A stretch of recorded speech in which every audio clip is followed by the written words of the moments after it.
गरेसरनि मुकुन्दपुराव थांनाय हराव खौरांगिरिनि न'आव दुथां सुबुंफोरनि उदखार खालामनाय जाथाय।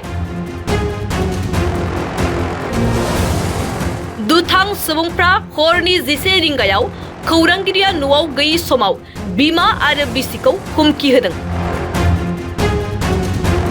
तामुलपुर जिल्लानि सिङाव थानाय गरेसरनि मुकुन्दपुरनि थागिरि खौरांगिरि सम्पक चौधुरी एबा दिपज्योतिनि न'आव थांनाय हरनि 11 रिंगायाव माखासे दुथां सुबुंफ्रा उदखार खालामहैनाय जाथाय सोमजिहोदों।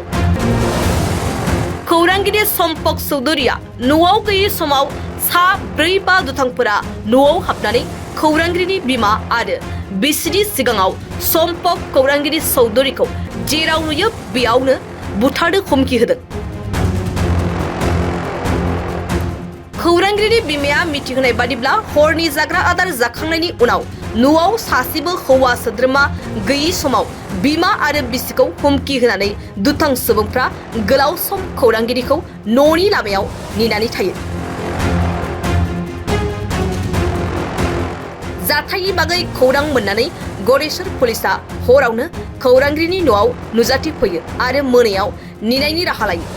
गरेसर पुलिसा बे हुमखि होनाय दुथां सुबुंफोरखौ संदाननायनि हाबाफारिखौ जागायजेनदों होननानै मिथिनो मोननाय जादों।